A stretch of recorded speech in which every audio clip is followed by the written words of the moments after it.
Hi everybody, it is Charlotte Bailey here, founder of Birth Warriors, birth and postnatal doula, helping you to have your baby your way and really stay in control of that birthing process so that you feel empowered to have the birth experience that you desire. It's been a long time since I've done a live, so it was about time I did one. And today we're going to talk all about like going overdue, late babies, induction, expectant management and what all that means. But just first I just wanted to take a moment to say, wow, what a crazy couple of months it's been. I have relocated in the UK and then actually took my family, packed up, and we left for Europe to go around Europe in a camper van for a year. I'm currently at my family's house in Italy, sitting on the balcony, and there are so many, typical Italian family, so many kids running around. There's also my brother-in-law's garage here. There's American muscle cars coming and going. So it's going to be children or cars or something that's going to interrupt us. So I'm going to whip through this as quickly as I can while I've got a moment. It's also boiling hot out here, so I can't wait to get inside. Anyway, so I recently worked with a lady who delivered at 41 weeks and 6 days. Good friend of mine as well. Congratulations to her. She delivered yesterday at a very similar gestation. And then the night before last, I got an email from somebody from America asking me whether or not I thought it was okay that his girlfriend was currently 42 weeks and 3 days gestation. What did I think of that? So clearly the universe is trying to tell me something here, right? So I thought I would live in today and have a quick chat with you all about what it means to be overdue, what post dates means, what induction involves, and what are some of the alternatives, right? But firstly, I just wanted to respond specifically to that question I was sent, and I've sent that gentleman an email already. But just to reconfirm here, you know, as a doula, I'm not here to make medical claims. I'm not here to make medical recommendations or to give any kind of medical advice. As a doula, I'm here to support and to signpost you so that you're making informed decisions about what is right for you and your baby. So that's what I'm going to do today. I'm going to share, rather than what I think, I'm going to share what I know to be factual. I'm going to share some signposting with you, and I'm going to share some of my thoughts. So, okay, so here's what I know. The World Health Organization will classify a baby as being termed from 37 to 42 weeks of gestation. So there's something in there around language for me, around, you know, when is our baby late? Our babies are not typically born at 40 weeks, which is the due date. In fact, a very, very small number of babies are born at the 40-week mark. So actually babies can come anytime between that 37 and 42 week mark. And the NICE guidelines, this is the National Institute of Clinical Excellence, and it's the NICE guidelines that really underpin a lot of the hospital policies here in the UK. So NICE recommend that induction, so this is starting a labour artificially using some synthetic hormones, is the safest option after 41 plus, I think it's 41 plus 5 weeks. Okay, and that's because there have been a number of studies conducted to show that after 42 weeks, the chances of stillbirth do increase.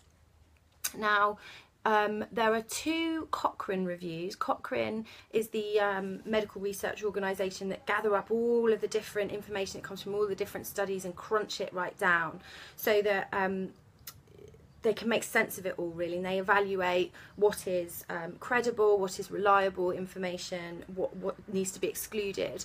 And there have been a number of studies that have come out recently to suggest that yes, the chance of stillbirth does increase after 42 weeks, and so therefore NICE recommend that induction happens on or around the 41 plus 5 days mark, because induction can take a couple of days long to get going. However, I should say, your choice to have an induction remains your choice. So make one, make an informed one, and don't find yourself in a situation where you're being streamlined into a care plan that actually you don't feel in control of or in the driving seat of, okay? That is not what I would classify as a positive birthing experience, okay? So remember, in one of my earlier videos we talked about using your brains, that acronym of benefits, risks, alternatives, intuition and doing nothing. So I'm just going to touch on a few of the benefits and risks and alternatives around induction today. So as I've said, I think, you know, just to reiterate, one of the benefits of induction is that you're reducing your chance of having a stillbirth baby. And this is induction for a normal pregnancy and a low risk pregnancy around the 42-week mark.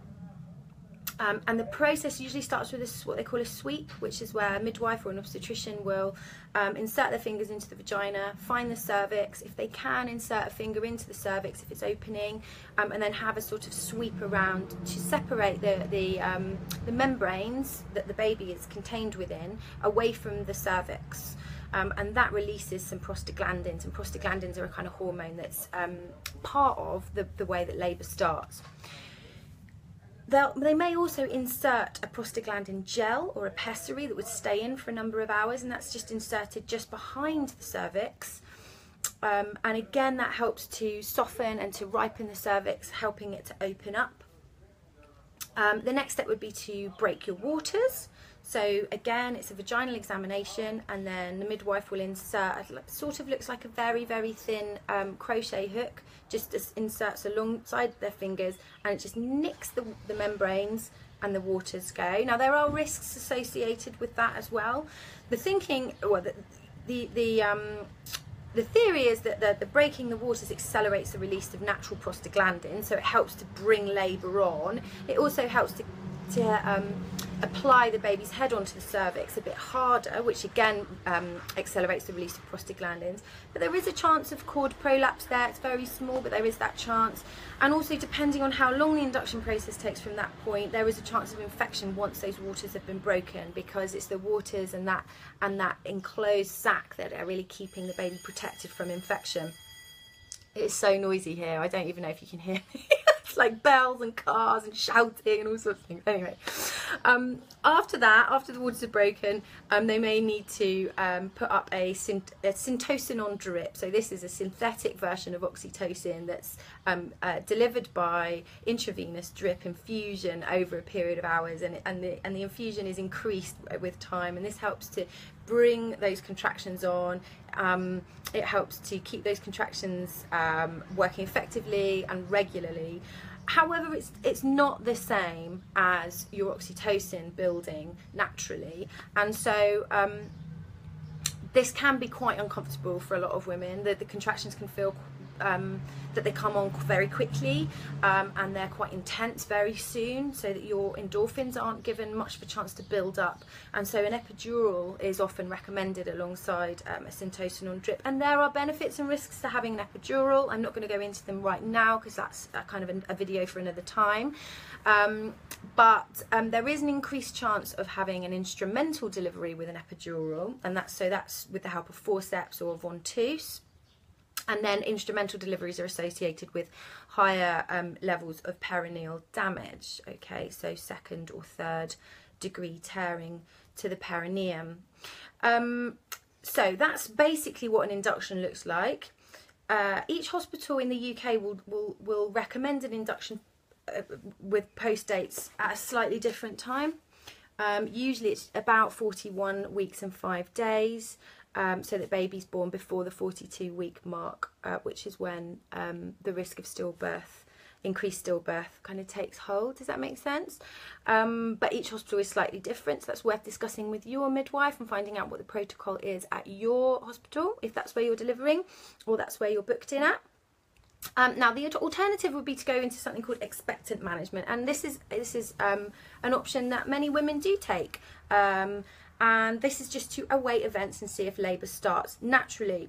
So with expectant management, what would be sensible, let's say, is to work in collaboration with your midwife or your obstetrician, your birth care providers, to develop together a care plan that means that baby's movements are being monitored well, that they're listening to the baby's heartbeat regularly, that you're very much in tune with your baby's movements, and you can tell whether your baby is well and is moving actively as usual. And then you literally just await events, okay?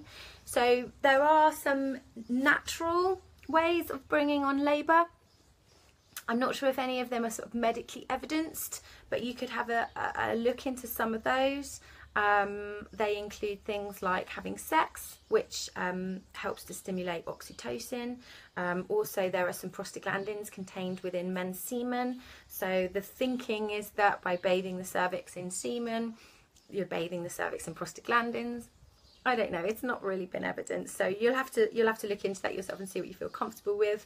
Nipple stimulation, again, is about releasing oxytocin. Physical contact and touch, massage, love, being loved upon, that all gets your oxytocin pumping as well. Having a good old chin wag about all the things that you're hoping for and that maybe you're afraid of, or with a good girlfriend, that can often help to just kind of relax you enough and to release that oxytocin that you need to get into labour. There is some talk about eating lots of pineapple. Now there is a tiny little trace of a substance called bromine in pineapple. You would need to eat, I think it's something like 5 whole pineapples in order to release it, in order to ingest anywhere near enough of that to kind of have an impact upon labour. There might be other effects of eating that much pineapple that you probably don't want, so I don't know about that one. Lots of people talk about having a hot curry. I don't know what the thinking is behind that. And then there are other options as well that you could go and look at, so things like reflexology, acupuncture, acupressure, again massage could work well, aromatherapy. There are some I think some pretty powerful oils that you can use as well. So again, it's completely up to you. I'm not here to advise, recommend. What do I think about women going post-dates? Doesn't matter. It's not my decision. But as long as everybody out there is making informed choices, that means that they're having the birth that they want and that they and their babies are safe, I'm totally cool with that. Much love for you all. Bye bye.